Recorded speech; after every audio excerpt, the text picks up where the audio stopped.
Profhilo versus fillers. What's the difference between the two? I guess it's probably easier for me to start with the similarity because there's only one, or maybe two. One is that they're made out of hyaluronic acid, and two is that they're injected. Those are probably the only two similarities that I can think of. Let's start with Profhilo. It's what we call a thermally stabilized hyaluronic acid. It has a proprietary technology called NACO. The hyaluronic acid is turned through a heat treatment into this complex that lasts in the skin for usually around the 3-week mark. We inject it in set points of the face or the neck or the decolletage or the body, and we can also use it in the forehead, which is great. It spreads a little bit through the skin and it stimulates your fibroblast cells to help produce more collagen and elastin. But the product itself is gone within 3 weeks. The results that you get come from your body's regeneration, and those results are within the skin. With the new Profhilo Structura, which is a sister product to the original Profhilo, it uses the same technology but to regenerate some of the fat pads in the lateral face. So again, there's no product that stays in the face, it's all gone, but the result you achieve with Profhilo compared with fillers is very different. With Profhilo, we're talking about glow, we're talking about hydration, we're talking about more collagen. In the case of Structura, we're talking about adipocyte growth, so that's re-stimulation of the fat cells, which we know we lose with age. It gives a beautiful result, but very different than fillers. Fillers also use hyaluronic acid, but through a process called cross-linking, that hyaluronic acid is turned into a gel, and that gel can be many different textures. It can be quite watery and thin, which we might use around the under eye or in the lips. It can also be quite lifting and sculpting, like what we would use in a chin and jawline. And so we have families of filler that can do different things, and fillers are designed to stay there. So when we inject them, they give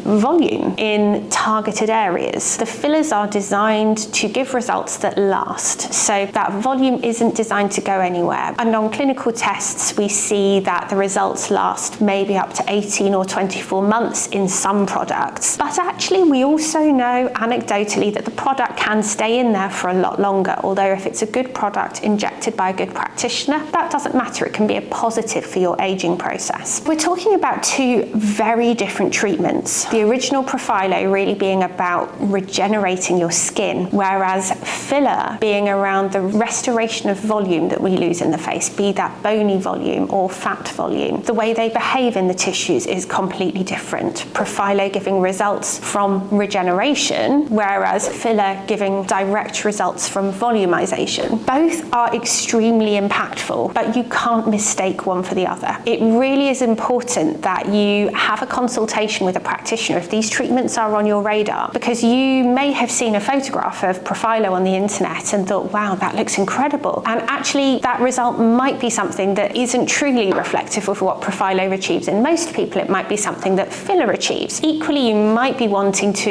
improve your skin radiance and quality and thinking fillers are your answer, whereas Profhilo would be a better option for you. For many people, I use both in combination because they do such different things.